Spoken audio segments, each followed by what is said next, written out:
Morning. Let's get started.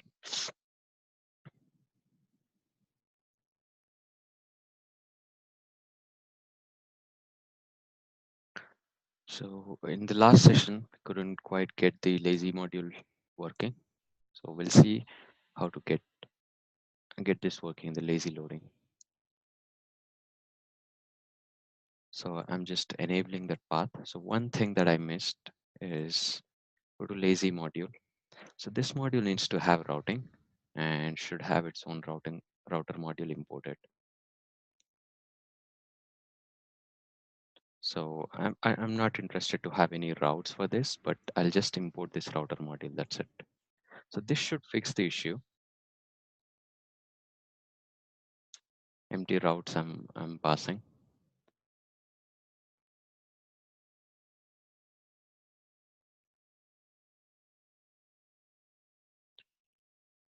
So let's clean this.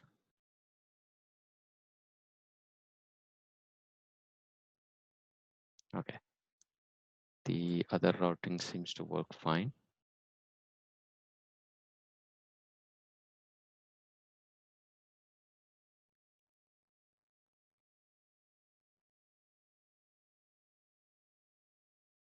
Okay, the products are also, we are able to fetch them. Go to lazy and we got our lazy component loaded. So that's not interesting. When you get into network tab, that's when it should make some sense.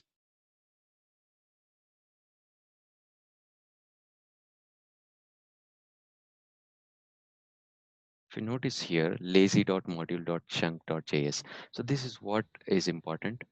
And this is a separate module or a file that is loaded. So because we have used lazy loading, so a separate file is downloaded when you click on this. So that's what it is. So rather than making a huge monolithic file out of your project, now we are dividing it into chunks. So by default, that will have a chunk as a suffix in the file name. And this is the module name, lazy.module.chunk.js. So how many lazy modules can you have in your application? There is no such limit. It's up to you.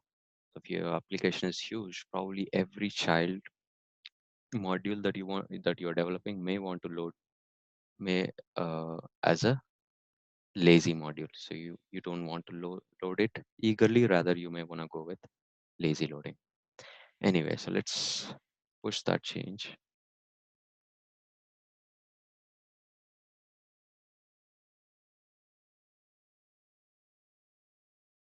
Okay, so we'll stop the routing discussion here, even though it's not yet complete. There is one more concept, route cards. We'll come back and revisit those things later. Now we'll go to products and try to focus on delete functionality first. So I want to delete a record here. Say when I click on this, I want to delete this record from database. So we know we have an endpoint HTTP delete. When I make a request to that by passing the ID, I'll be able to get rid of this product. So let's see how that goes. So first thing, we're going to make a web service. So you know where to put that web service call. So you'll go to product.service.ts. Here you will say delete. You delete by ID. And this is going to be the exact URL. The only difference is it's going to be a delete verb, not get. So save this. That's all it takes to complete the product service. Now, if you pay attention,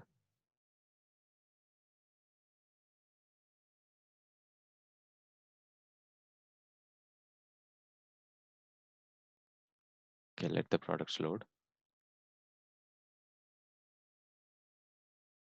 Okay, here it is. So if you pay the attention, this is product list component. Inside that I have product component. So I want to add a delete button here. When I click on that delete button, I should get rid of this product. Let me go to product component first, product.component.ts.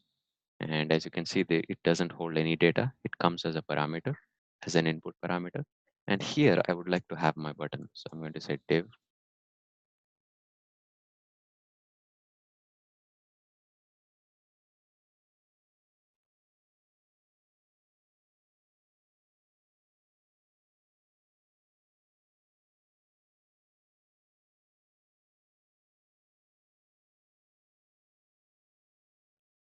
remove or delete, whatever it is.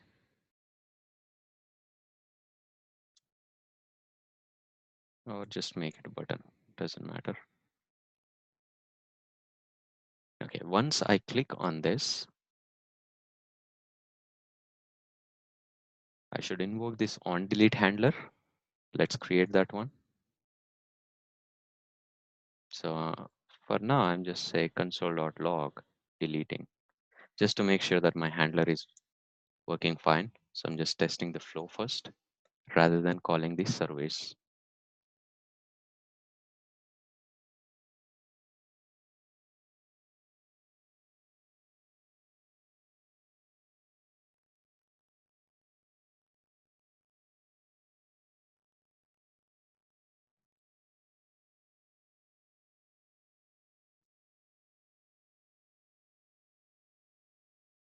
Okay.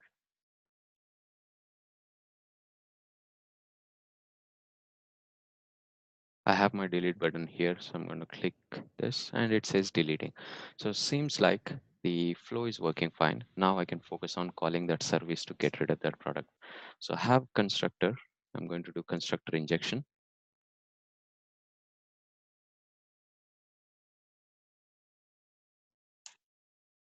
And then I'll say this dot svc dot delete by passing the ID. So how would I know which product user has clicked on? So I can pass it from here. We have learned that we can pass a parameter to a handler. So I'm going to say product dot underscore ID. And this will have the ID. And I'm going to pass this ID forward. I'll say deleted. So when you should say deleted, this is a asynchronous call. So once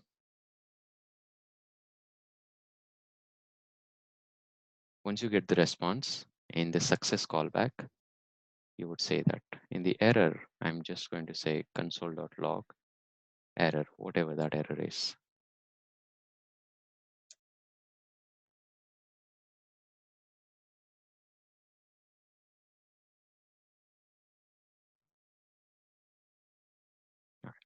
So I'm using Firefox browser. For some reason, it seems to be slow. So let's go get back to Chrome.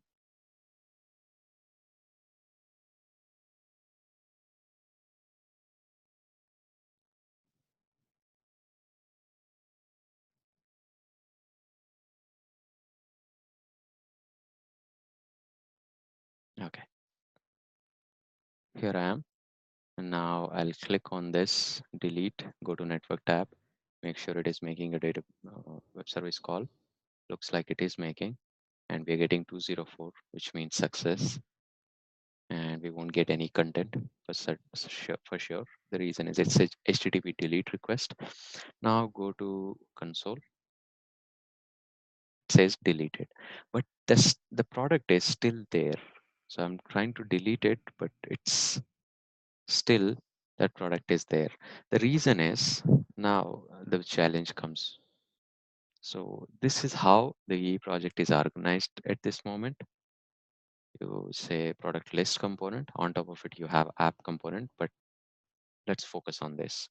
So inside this product list, we have smaller product components, something like this, say as many as 10. And we have a delete button. So the delete button is inside product component and the data is in the product list because product list is a container component. So data is here. So you are deleting here, but somehow the data needs to be refreshed here. And there has to be a kind of a signal or a notification that you need to send to parent component. The reason is the operation is performed in child component and somehow you should notify to parents saying that something is changed. You should fetch the data back. So we can easily fetch the data. We just need to make a service.get call and we'll get a data. But the thing is when to get the data, and that's important. And that's when things get interesting. The child has to send a notification. From parent to child, we have used at input decorator to pass the data. And here we'll use at output decorator to pass the data from child to parent. Let's go ahead and see how we can do that. So I'll have at output here, and this is going to be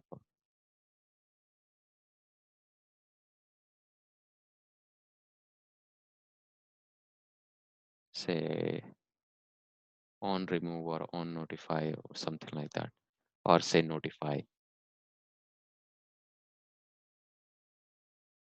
This is a type event emitter because you are sending a notification, so it is going to be of type event emitter. So let's fix all the issues. Just add an import statement. Pretty much everything is from Angular core. So it output is O capital. Here it is. And make sure you instantiate it inside a constructor. So I'm going to say this dot notify equals to new event emitter of type any, like this. So once your delete operation is successful,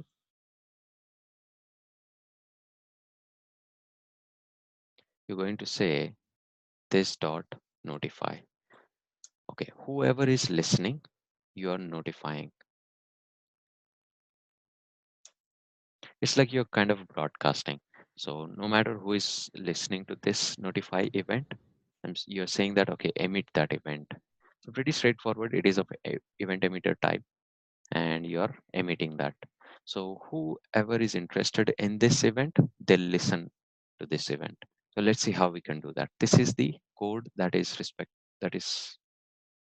in the child component. Now I'll go to product list component.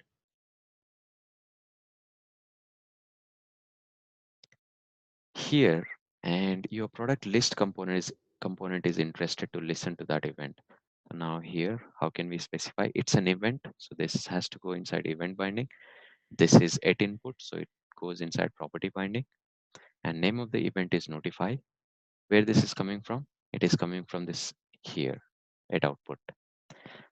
The name has to be same, and this is going to be a function. Just like a click handler, you'll have a some handler here. I'll say on notify. Whenever I get my response, say on notify, it's pretty straightforward what I want to do is. So just cut this and paste it here. I already have some code written earlier. Say this dot, because you're accessing it outside of the constructor. So this is needed. Okay. So what I'm doing here is very straightforward. But when I'm doing is important. So whenever I get my notification, I'm saying that, okay, something is changed in child component. I need to get latest data because the data is changed in database. I need to make a call and get the latest data. So that should solve our problem with the help of at output. So this problem is occurred, or a kind of a challenge that we face is because we have chosen to design our application like this. If you don't have this container and presentation component, probably this would have become very easy, because everything inside one component, you don't need notifications, you don't need emissions, all those things. But that's not again a good design, even though this looks a little indirect way of telling the parent that some data is changed. This is better than putting everything inside one component. So let's go back, and now I'm going to delete this.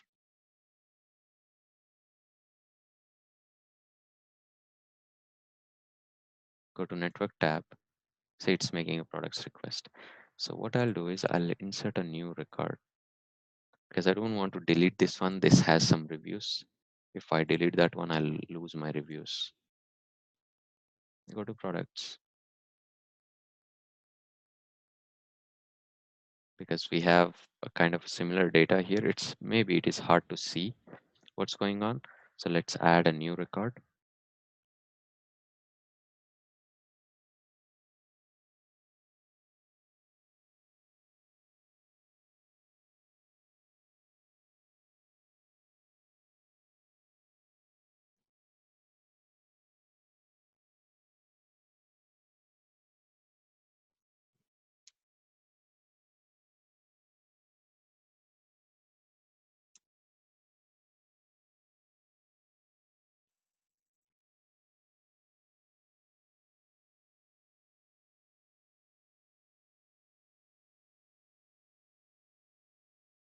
Okay, it's there, and let's try to delete this one.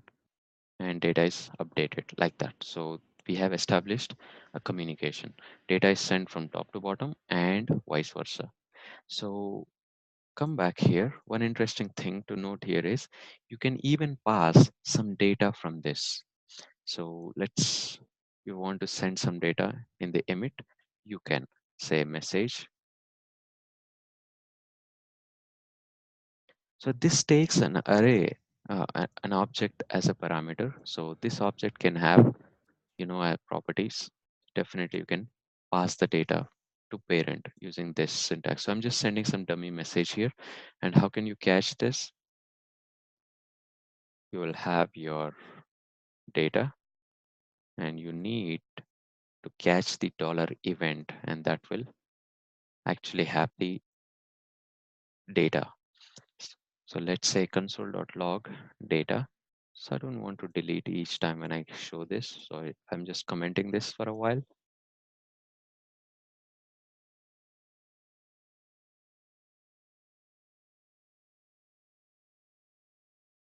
There you go. Click on this, go to console. It looks like it's not updated.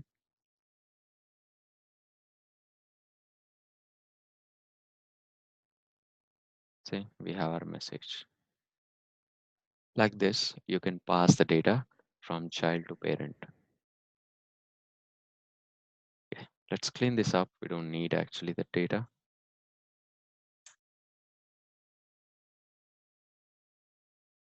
And this one as well. Now, do we need this message? Here it is.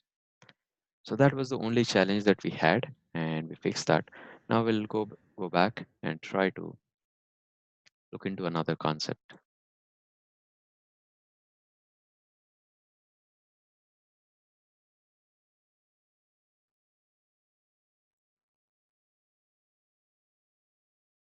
And that is adding a new product. So that gives us a chance to learn more about forms. So how to create forms and how to deal with forms and push the data, because so far we are just reading the data. We haven't really pushed anything back to web service. Now we'll try to push something, and that actually gives us a chance to get rid of this Postman. We don't need to open Postman, rather we can add products from here itself. Go back, first design a form, and that is going to be a new product component. So here I'm going to design my form. I'll say div.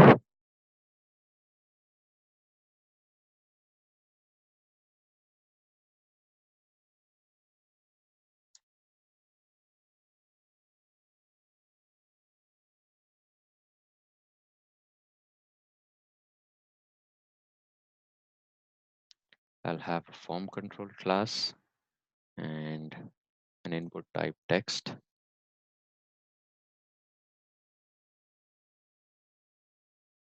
This is going to be for brand. So I'll just copy and paste this to save some time. I'll have a class.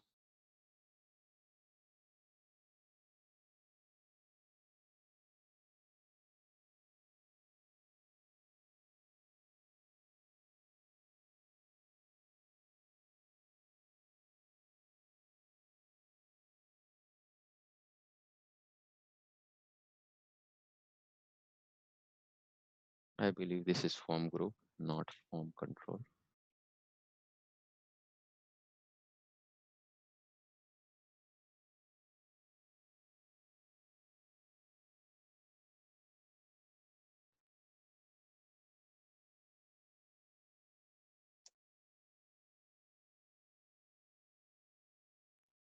Checkbox will not have placeholder. Let's get rid of this and say in stock.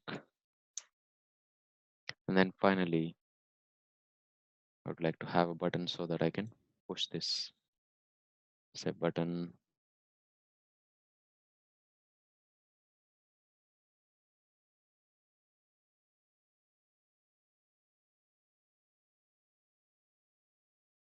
Anyway, so this is all pretty much HTML, nothing specific to Angular yet.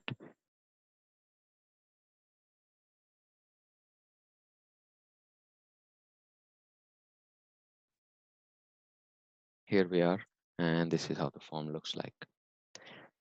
So when I click on this, okay, for some reason this class didn't apply. Button success.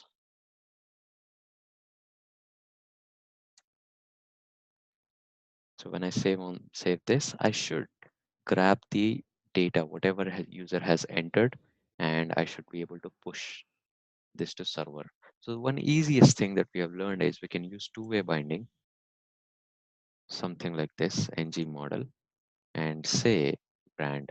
So I'm just going to copy and paste this to save some time.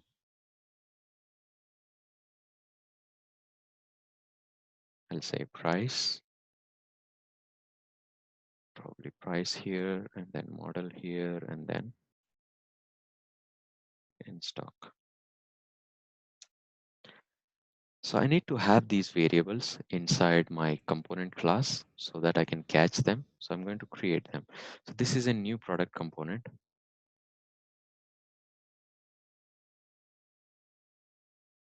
Okay. So here itself, I'll have those properties. I'll say brand, type string, model string, price number, and then in stock, a boolean. So once the button is clicked, I want to catch that. I'll say click on save.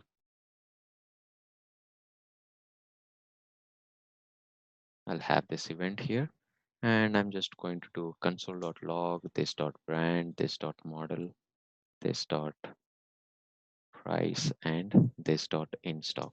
So I'm not doing anything. I've created an event and I'm just doing console.log. Whatever user has entered, I want to see in the console. That's all.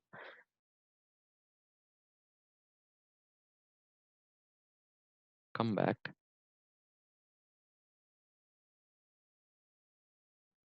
Okay, so I'm going to say Apple, iPhone.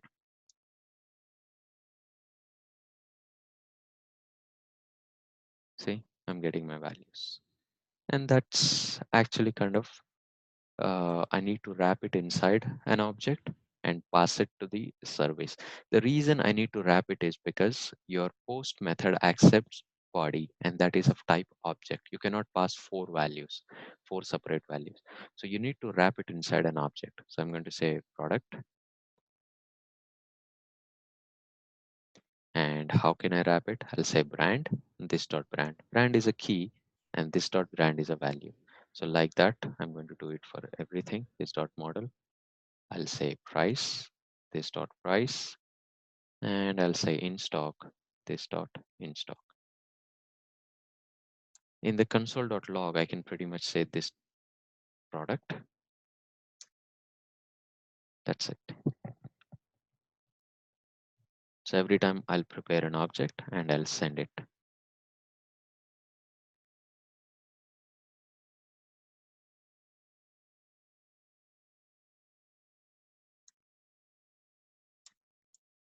So you now have an object, and this makes it easy to push it to web service. So let's go to product service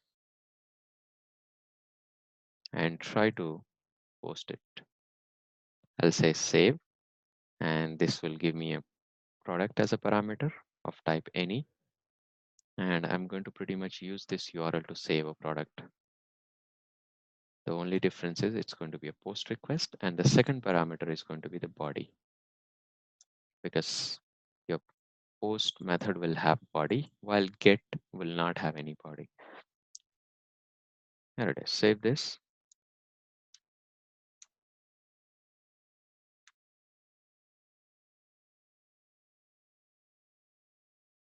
Inject the product service.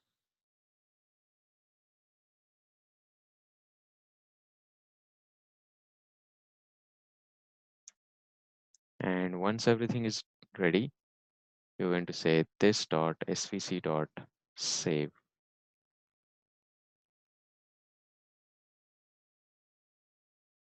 By passing the product, and then you subscribe to that observable. And here you get the response. In the response, I'm just going to say console.log saved successfully.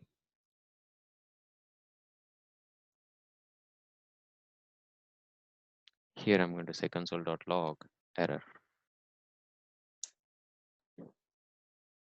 So for now, I'm logging the errors to console, but again, this is not what you're going to do in your production application. So we'll see what to do with this one later. Here, so say Apple iPhone X, say it's $1,000, and then save the product. It says saved successfully. Go to network tab. If you see here, a post request is made, and the 201 is what we got, and looks like we got even our response back. Okay, now go back to your products application and see whether that is there or not. It's there. The data is inserted. You don't have any reviews, but the data is inserted. Now go to new product. So remember we said first you complete the functionality and then focus on your code to refactor it. So one problem here is, and I have this declaration separate variables and I'm wrapping it inside an object. This seems to be a problem because if you have 100 form fields, you'll have 100 key value pairs and it becomes little hard to again prepare an object if you have 100 key value pairs. So that's one problem, and let's see how can we fix that. As we are using two-way binding, so I'm going to get rid of this. I'll say product of type any, and I'll initialize with an empty object. I'll get rid of this. I'll say this dot product. So before saving that, let's comment this to a console.log, this dot product. What is this dot product? It's nothing but the global object here, the property. And one change that I would like to make in my template is I'll say product.brand. Rather than just saying brand as an independent property, I'm saying that, okay, brand is not independent, rather it is attached to product object. So that's the exact thing what I'm going to do for every field. And now this seems to be a cool trick because everything would be wrapped. Even if you have 100 properties, all of them 100 would be wrapped inside this object. And now I don't need to prepare an object, rather I can just say console.log. Let's see if this works.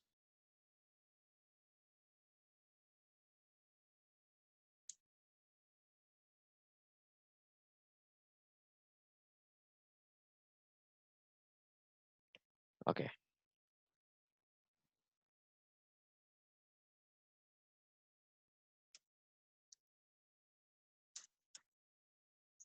go to console. See, we have an object. So the code is improved, but the outcome is not. The outcome remains same, and that's what we want. So now I can easily push this object, this dot product to the service, and you should not notice any difference.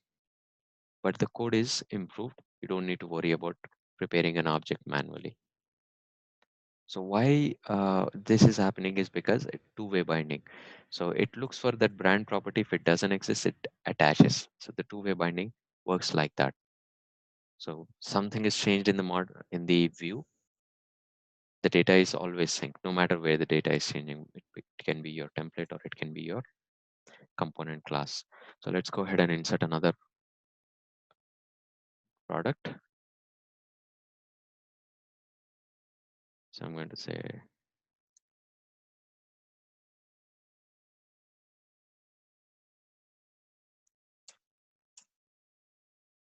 see, it says saved successfully. When you go to the network tab, it's there. Everything seems to be fine. When you go to products, you'll see that new product there. Now let's talk about the other problem. One other problem I have is this one. So this data is still there, even when my call is successful, this data is still there. I want to clean this up. I don't want this to be there. So it's pretty straightforward. Once you get the success response, I'll log it to the console and then I'll say this dot product equals to empty object. And this is what exactly I was talking about, the two-way binding. So you're modifying in the component class or you're modifying something in the view, the changes are reflected. Now, when you're making it empty, which means brand would be undefined, and undefined is going to be empty here in the text box. So for instance, let's insert another value, say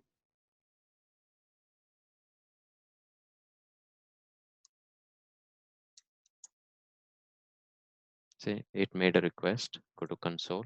If you notice here, the data is cleared. So everything is cleared. When you go to products, data should be there. Say we have inserted two products and there, two are there, like that. Come back. So that's one improvement that we want to make. And once the data is inserted successfully, we are not seeing any message here. So I'll say Sony.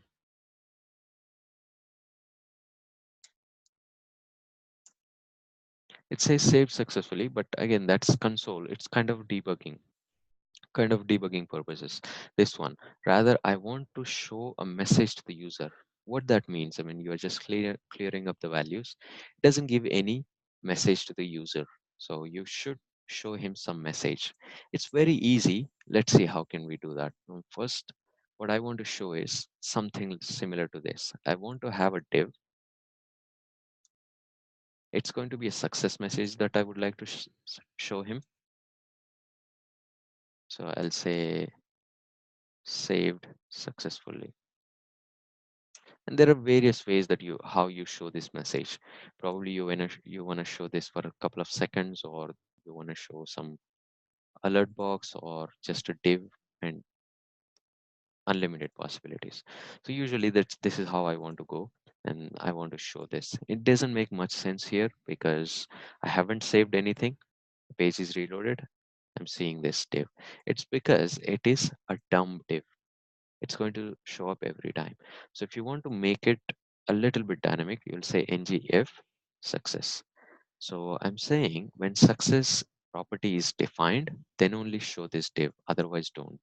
With this one change, because success is not defined and the div would be hidden.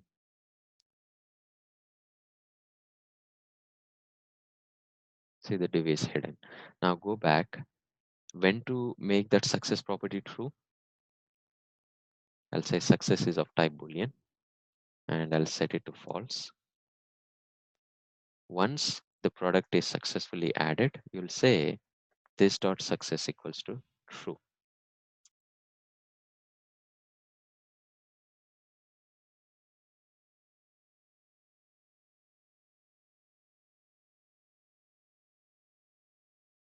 So I'll add some data.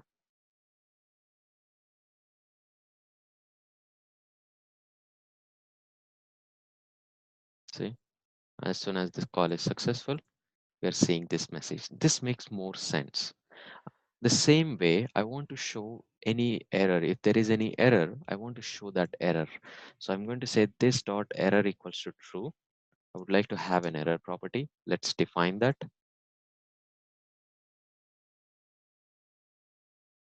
here. And to simulate an error, because I don't think I'll be able to show you how to when this error message gets in. But anyway, let's prepare the div first. I'm going to copy and paste it. So this is going to be alert error because I want to show it in a red color or something like that. I'll say fail to save.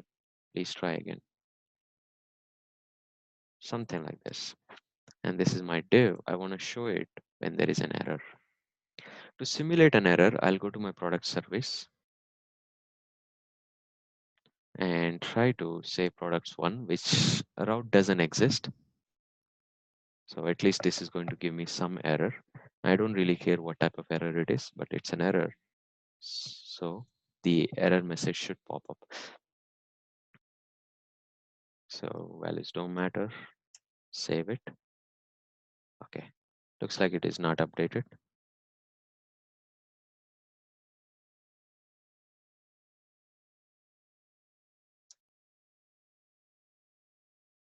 Okay, it says fail to save. If you notice here, it says fail to save. Please try again later. The reason is it's not showing in a nice fashion is it's because of the wrong class name. I wanted to show it in red color actually, of course.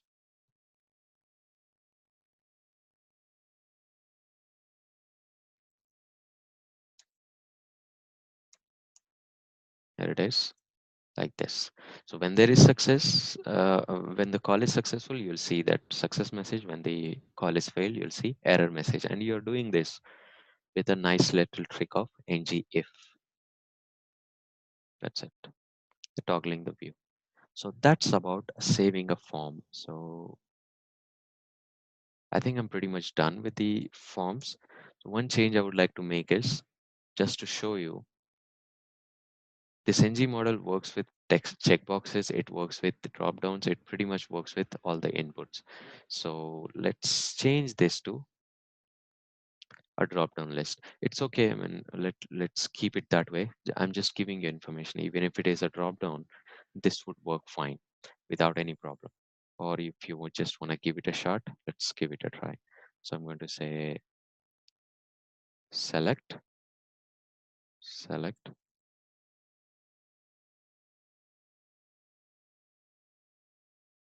I'm just going to copy and paste some of the stuff here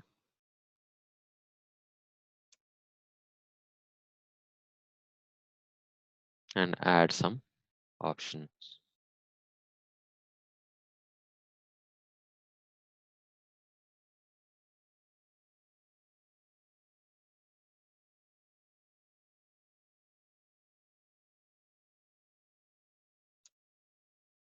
You can use ng for here if you have this data coming from a web service. Usually that's the case in enterprise level applications. But here I'm just hard coding the value. But again, you can use pretty much ng for and get things working. See, we have this data and I want to insert something. I can pretty much.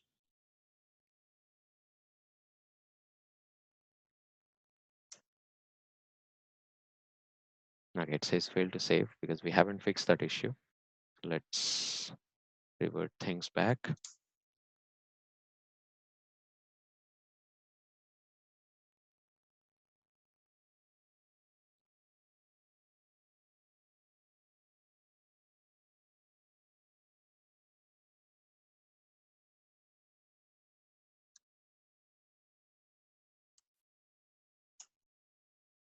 It says saved successfully. Now go to products. Looks like we have that one. So the idea is to show you that you can use that with drop down list and pretty much any input type.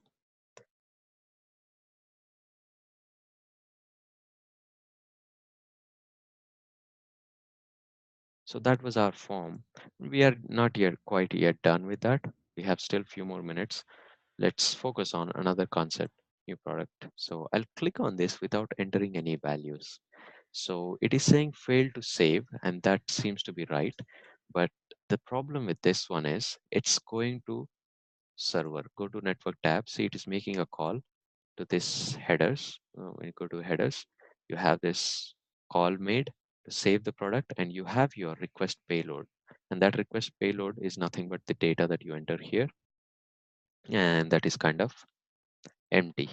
So you're passing an empty data to this API call, and in the response, what you get is error messages, these validation error message. It says path is required, brand is required, and all those things.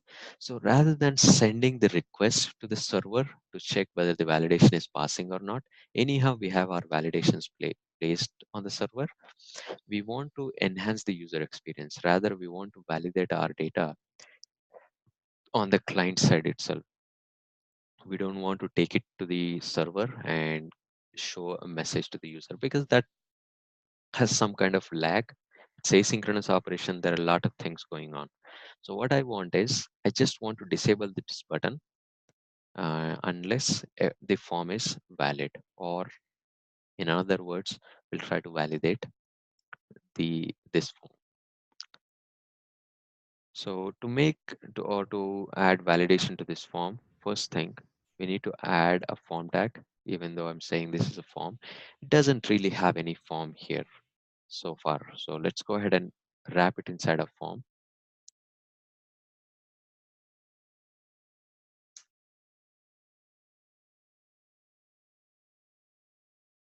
Save this.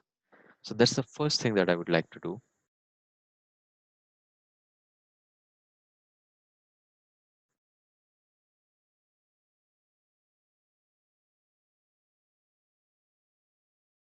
Okay. As soon as I changed or as soon as I added this form, I'm seeing a now error message. It says if ng model is used, you should have a name attribute set for the elements. That's what the summary of the error is. So let's go ahead and add that name attribute. That's mandatory when you wrap everything inside a form. So that that can be uniquely identified. This is going to be brand. Any meaningful name makes sense. Here, name model. It's going to be price, and it's going to be whether it is in stock or not. Okay, so I have name attributes set for each and every element except button. Button doesn't need it. What you only for input elements you need, and button is not certainly input element. Okay, now there's don't I don't see any errors here. That's one thing. And second thing, now I want to disable this button if the form is invalid. So even before doing that, let's talk about the validations. What are the types of validations available? There are a couple of types available. One is required min length, max length, and pattern. And these four validations are pretty much enough for almost any purpose. But if you want to write your own validation, you can write your own custom validations. Angular allows you to do that. But pretty much these four things will do the job unless you need some advanced kind of validation. So we'll see these four. First, required. You just need to set required attribute to true here.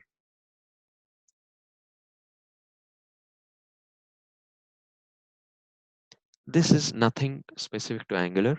It's just you're saying that HTML, it is more of like a HTML attribute, the required, and you're setting it to true.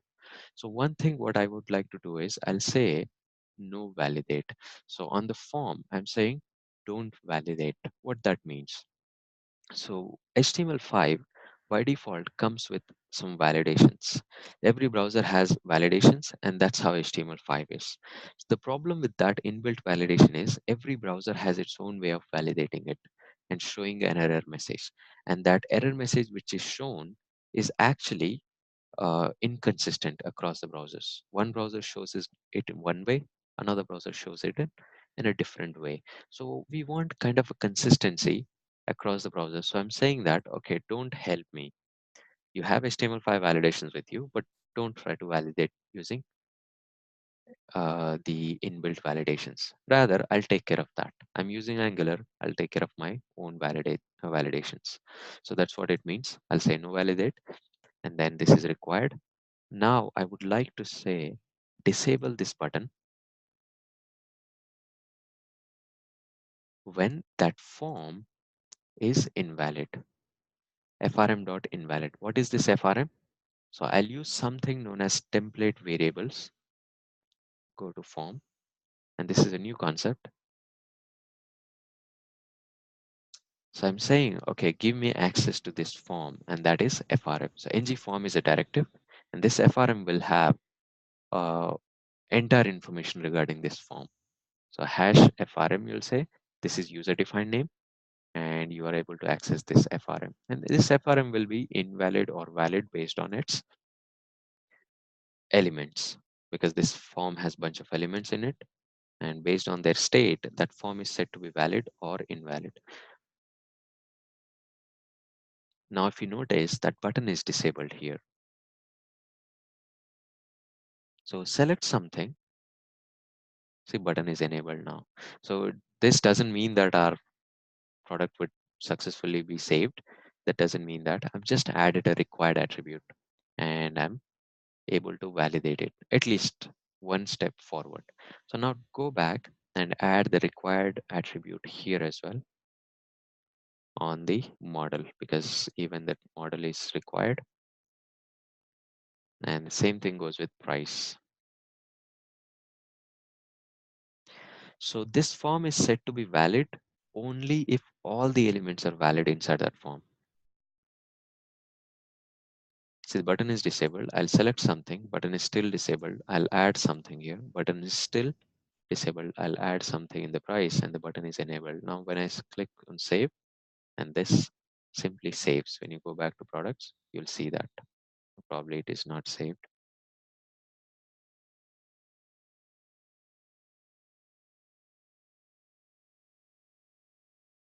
Go to network.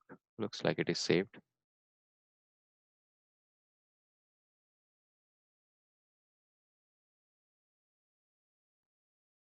Anyway, let's give it a try one more time.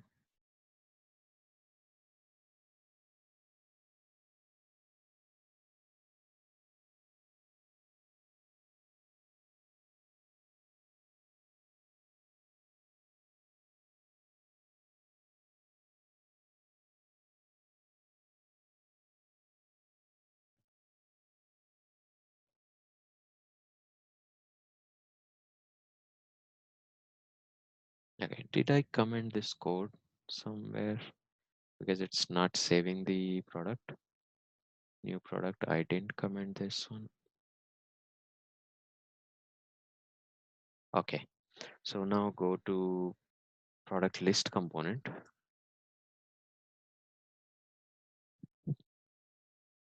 I didn't comment this one, not this one.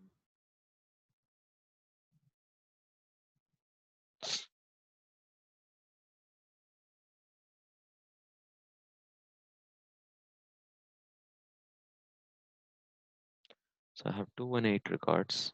Now go to products, new product.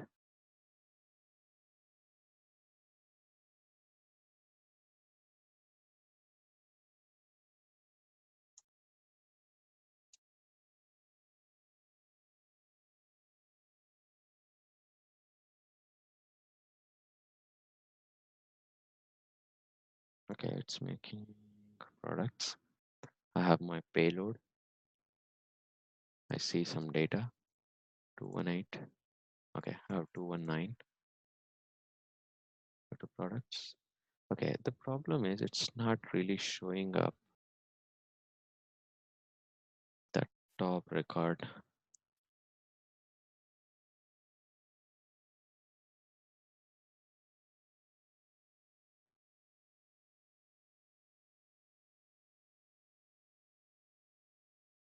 Okay, something is wrong because the data is being inserted, but the problem is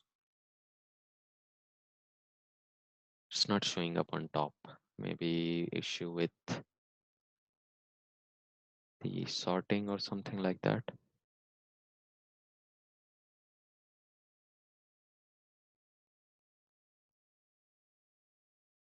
Okay, the data is there somewhere here, but I'm not really sure what's going on. Anyway, let's not worry about that. The data is being inserted, and that's what matters. So let's go back to new product, and we were talking about the validations. So we have added a few validations, and it seems to be working fine. Let's talk about another validation, which is minimum length. Go to new product and try adding a min length validation somewhere here. I'll say min length 3. So I want this product to have minimum length of 3 characters.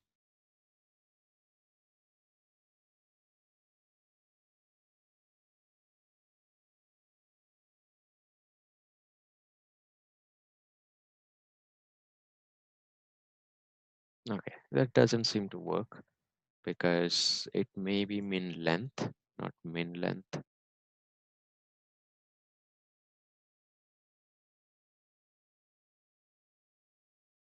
Okay, that's my bad. Sorry about that. It's going to be on the model. I believe it's min length.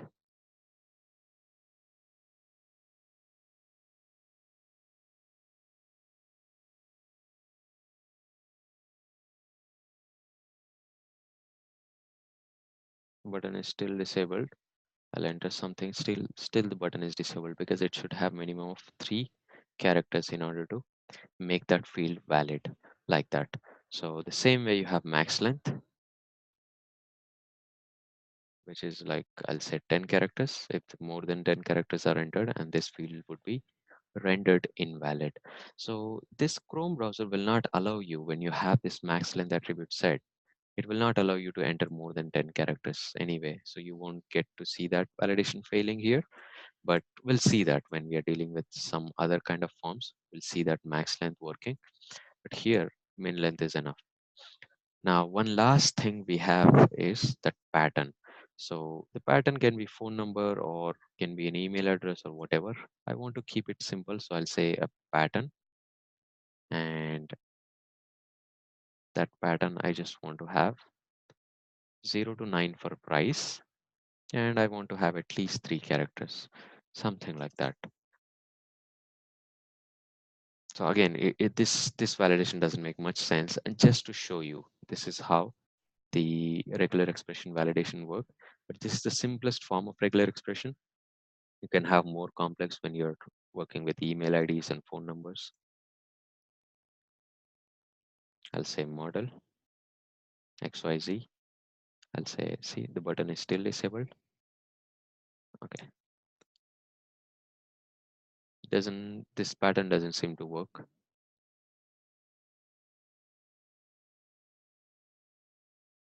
Get rid of this forward slashes.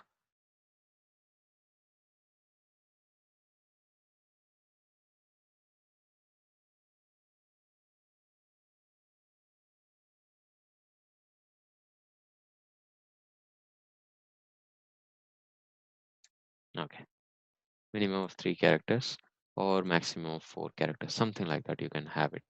So this is saying that, okay, the price should have minimum 3 characters, which means above $100 and less than $1,000, something like that.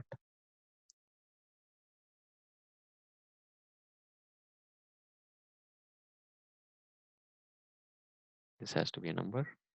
It passes the validation. And when you enter, okay, less than $10,000, I mean. So when you enter any characters, still the validation is failing because characters are not allowed according to the pattern. It only numbers are allowed. So the problem here is we are validating the data and now user has no way to click this unless he enters all the valid values. When he enters all the valid values, and that's when he can save the product. That makes more sense. But the problem here is, as a user, if you think he'll come to new this page, he'll say new product, enter some data, the button is disabled, he doesn't know what's going on. And he enters some data, he still doesn't know what's going on. So it's a good idea that we show some error messages so that user will know what's going on. So we'll see that tomorrow, how to show user error messages. And this way of designing forms is called template driven forms in Angular. So pretty much the heavy lifting is done in the template, all the validations and all those things. So they are template driven, and there is something reactive forms are also available. So we'll see that probably tomorrow, if time permits, the reactive forms as well. So we'll stop for today here.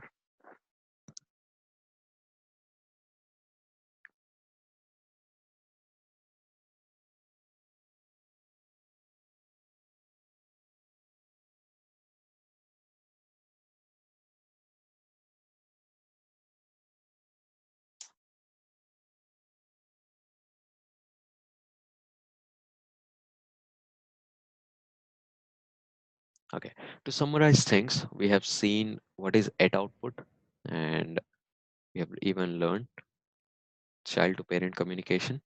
And then we have seen how to post the data. We have used two-way binding to grab the data. And then we just got acquainted with some of the validations, even though we are not yet fully done with the validations. There is more to it. We'll learn tomorrow, but we just got acquainted with that. So I'll talk to you tomorrow, same time.